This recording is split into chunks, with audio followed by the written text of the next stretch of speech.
এই অস্ত্রটা শুনেন কি বলেছে হুজুর সাহেব, তবে না বুঝতে পারবেন যে কি হচ্ছে। আগে এই অস্ত্রটা ঠিক মতো শুনুন। এই মৌলানা সাহেবটা কি বলিচ্ছে, একদম সলিড কথা বলিচ্ছে। বাপের বেটা, দোয়া করে আল্লাহ আল্লাহ এই মৌলানা সাহেবকে জান্নাতবাসী করুন। পিনাকি আর ইলিয়াসের কথা শুনে বাংলাদেশের উগ্রবাদী জামাত শিবির অন্যান্য মৌলবাদী দল ৩২ নম্বর মাঠের সাথে ঘুরিয়ে দিছে। আপনারা হয়তো ভাববেন যে ৩২ নম্বর মাঠের সাথে ঘুরিয়ে দিল, আওয়ামী লীগের নেতাকর্মীরা বাধা দিল না কেন? আপনাদেরকে বাধা দিবে কেন সেটা বলেন। আপনারা আইন হাতে তুলে নেবেন আরেকজনের কথায়, অপরাধের খাতায় নাম উঠলে আপনাদের উঠবে।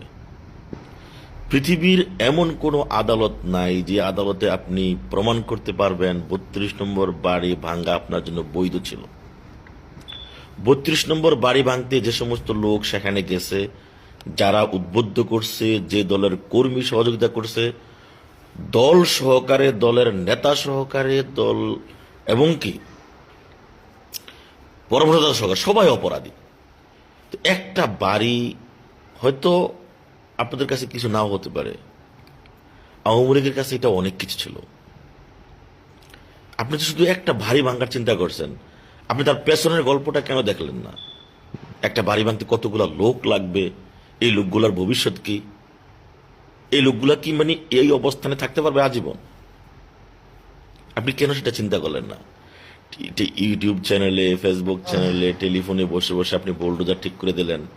আর বোল্ডোজার ওলাও আইসা, একটা বোল্ডোজারের দাম ৩০ লাখ টাকা বা ৪০ লাখ টাকা। না না এই বোল্ডোজার তো সবাই চিনি, এটা কোথায় থাকবে? হয়তো কোনো এক সময় এটা জাদু করে রাখা হবে এই বোল্ডোজার গায়ে না, যে বোল্ডোজারে বাড়ি ভাঙা হয়েছে। আপনি তো এই বোল্ডোজারকেও বাঁচাতে পারবেন না, বোল্ডোজার ড্রাইভারকেও বাঁচাতে পারবেন না, কারণ তাকেও কি করে হবে, জেল খাটা লাগবে। এক একটা লোক অনির্দিষ্টকালের জন্য জেলে থাকবে। সবচেয়ে বড় কথা হলো যেটা, সেটা হচ্ছে গতকালকে আপনাদের এই ৩২ নম্বর ভাঙার কারণে ইন্সপায়ার হয়ে আরো অন্যান্য জায়গায় ভাঙচুর করছে, এবং কি গতকাল গাজীপুরে গেছে ভাঙচুর করতে। আর ভাঙচুর করতে যাইয়ে এলাকার মানুষের দোলাই খেয়ে অলরেডি ২০ জন হাসপাতালে, ২ জন বা ৩ জনের মৃত্যু। এখন আমাকে বলেন, আপনারা একটা মানুষের মৃত্যু যদি হয়, আপনি এরকম 50টা ধানমন্ডি ভাঙলে একটা মানুষের মৃত্যুর সমান কি আপনার হবে? একটা মানুষের জীবন আপনারা ফিরিয়ে দিতে পারবেন? তাহলে কেন এই ধরনের অনাকাঙ্ক্ষিত সিদ্ধান্ত আপনারা নেন? আপনারা দেশটাকে একটা গৃহযুদ্ধকে ঠেলে দিচ্ছেন। আর আওয়ামী লীগের নেতা কর্মীরা অলরেডি এখন গৃহযুদ্ধ আপনাদের সাথে যুদ্ধ করার জন্য প্রস্তুতি নিয়েছে। আমি যতটুকু জানি প্রত্যেকে মনতান্ত্রিকভাবে প্রস্তুত, যে কোনো সময় আপনাদের বিরুদ্ধে গৃহযুদ্ধের ডাক দেওয়া হবে। তো আপনারা তখন কোথায় যাবেন?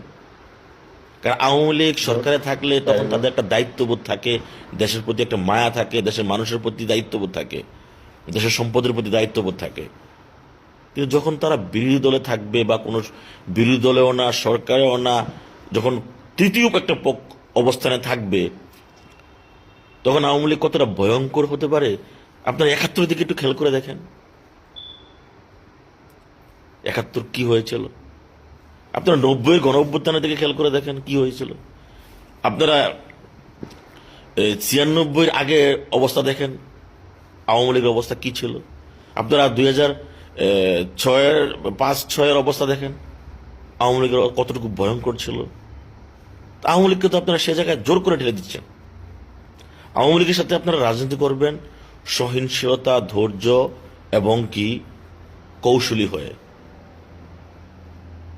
যদি সহিংসতা করে রাজনীতি করতে চান, তাহলে তো আপনারা আওয়ামী লীগের সাথে পারবেন না। কারণ আওয়ামী লীগ একটা বিপ্লবের নাম। কালকার যে মানুষগুলো হত্যা হয়েছে, এগুলো আপনাদের কিছু যায় আসে না। পিনাকির, ইলিয়াসের কিছু যায় আসে না। বাংলাদেশে ১ কোটি মানুষ যদি মারা যায়, পিনাকি, ইলিয়াসের দিলের মধ্যে এতটুকু মায়া আসবে না এতগুলো মানুষ কেন মারা গেল। কারণ তারা চায় বাংলাদেশে গৃহযুদ্ধ হোক। দুজনে অমুসলিম, দুজনের মধ্যে মুসলমানদের সামান্যটুকু কোনো কিছু নাই, ইসলাম সম্পর্কে এদের কোনো জ্ঞান ধারণা নাই। অতএব পিনাকি, ইলিয়াসের কথায়, ওই কনক সারোয়ারের কথায় আপনারা চললেন না না। না তাদের না না না যেই পিনাকির কথা না। আপনারা চলতেছেন, ওই পিনাকি সম্পর্কে আপনারা জানেন?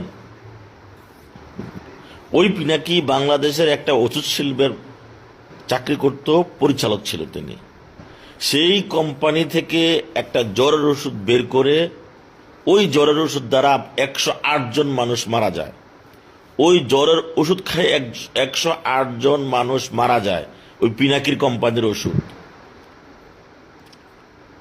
এবং কি ওই মামলা থেকে বাঁচার জন্য সে বাংলাদেশ থেকে পালিয়ে ফেরিসে চলে যায়। আর তাকে বাংলাদেশ থেকে পালাতে সহযোগিতা করে বাংলাদেশের আরেক দোসর 71-এর পরাজিত শক্তি জামাত শিবির। সে নিজে বলছে তার সেই বিপদের সময় জামাত শিবির তাকে দেশ থেকে ভাগতে সহযোগিতা করে, যার কারণে সে প্যারিসে গিয়ে জামাত শিবিরের হয়ে দায় গোছাতে থাকে, আওয়ামী লীগের বিরুদ্ধে প্রোপাগান্ডা চড়াতে থাকে। আর আপনারা সেই অপরাধী যে 108 জন মানুষের খুনি, সেই অপরাধের কথায় আপনারা জানেন 32 নম্বর বাড়ি ভাঙচুর করতে। বাহ, এর জের জবর যে কতটুকু লম্বা হয় আল্লাহ ভালো জানে। ভালো থাকবেন। এত কষ্ট করে ভিডিও বানাচ্ছি ভাই, নিজেরা তো পারিচ্ছেনই না ভিডিও বানাতে, আমরা যা সারিচ্ছি আর আমাদেরকে সাপোর্টও করিচ্ছেন না। কমসে কম লাইক তো করেন, বাস।